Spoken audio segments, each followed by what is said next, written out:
Benjamin. Okay? So, once again, I want to drive home consciousness. I want to give you another quick example before I'll give you another personal example before I give you another strategy. I want to bring your attention to Albert Einstein. Let's talk about consciousness. Y'all got to imagine this with me. Albert Einstein was a patent clerk. Okay? He got and failed the 5th grade 2 times. Okay? Mr. Einstein also was one that when he chose to be genius in, he was genius in. So when he got hired to be a patent clerk, he got hired to be a patent clerk because he couldn't even get a lowly job as a teacher. What about Albert Einstein? In the patent clerk office, he figured out a way to get finished with his work in 1 hour and spend 7 hours doing whatever he wanted to do. He was that smart. So what Mr. Einstein wrote in his biography was what he used to do. This is deep. Talking about consciousness. Talking about developing the third eye and looking at something, going through it. He used to sit in his patent office after the first hour because he finished. And he got the rest of the day. He faked like he worked right. He used to sit in his office and make believe that he was riding light beams through the universe.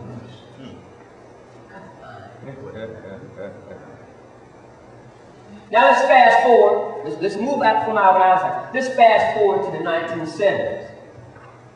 Young kid is a freshman at Harvard University. He did it just because his dad was there. And he's sitting in his dormitory room, and he decides to go to his friend's home, and they sit in the garage. 1970 now.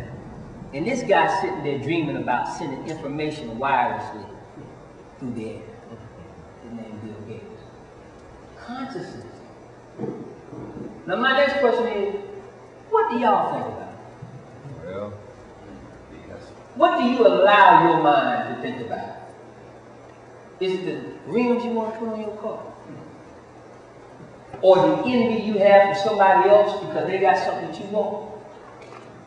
Or is it a focusing of your consciousness with the right spiritual intent? That's important, so that you can validate that. And you're focusing your energies on it. And you're unwavering in your attempts to get whatever you want to get. It takes that type of focus. I want to also bring your attention, now let's go back to Albert Einstein again. We all know this famous formula. Right? Right? Now let's talk about consciousness once again. Mr. Einstein came up with this theory, and this theory proved that energy never dissipates. It moves forward through infinity. It may change shape, and it may change form, but it never dissipates. This theory was devised, and he was going to utilize it with the U.S. government. The U.S. government, helped fund some of his research to be able to generate endless electricity. But then guess what happened? The United States got involved in the war. So they called the same man that they had been working with for a benevolent cause, a humanitarian cause, provide energy for forever, bountiful electricity. They contacted the same man and said, look here, if this could provide energy forever through electricity, what if we were to compress that? And instead of letting it go on forever like that, we compress it and release it all at one time on a population. What would it do? That beautiful form was utilized to annihilate Nagasaki and Hiroshima. The positive consciousness wanted electricity, but when the negative consciousness got a positive thing, it developed a bomb. Consciousness. Very important. It could be used for something positive, or concurrently it could be used for something negative.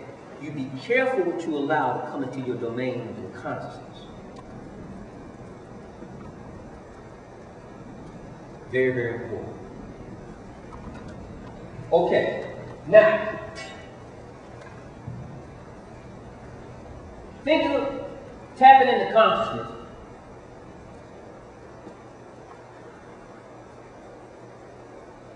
Doesn't matter how much money you have.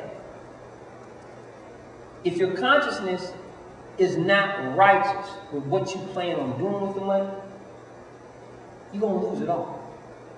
And I advise you to keep on doing what you're doing, because you're going to relapse and fiend like a crackhead, and you can't get that hit of the money again after you get a large sum of money and you lose it.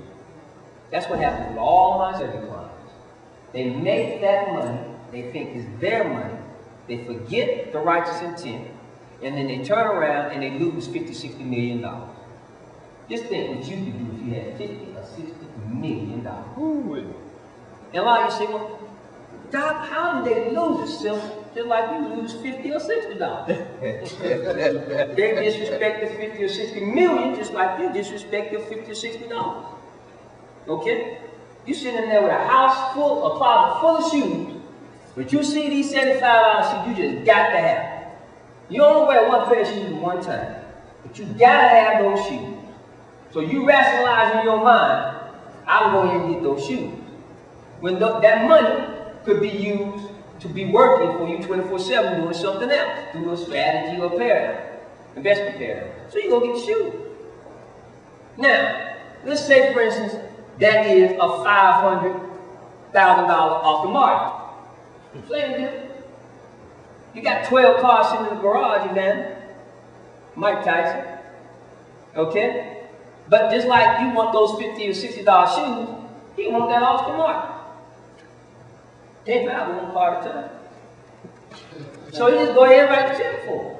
Same deal. Okay? You build a 30,000 square foot home, not caring about, you got the upkeep on that every year. Then Holyfield had a $100,000 lawn bill, $17,000 electric bill for 1 month. $17,000. Google that in the Land of the Constitution. Isn't that all? Published last week. That kind of stuff is just crazy.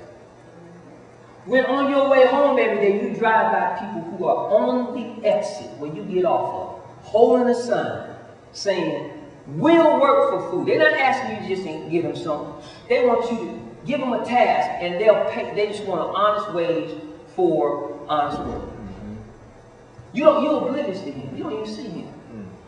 Because you're going to your 30,000 square foot home. See, that's the consciousness. That's the negative consciousness that has invaded our society. You see, I get paid handsomely to make millionaires. That's what I do. Ain't no problem. Okay? But then the problem becomes is once I teach you this, what are you going to do with it? So now let's talk about a strategy now to show you how to make money no matter what the market is doing. No matter whether the stock market is up or down. I'm going to show you right now a way to make money either way.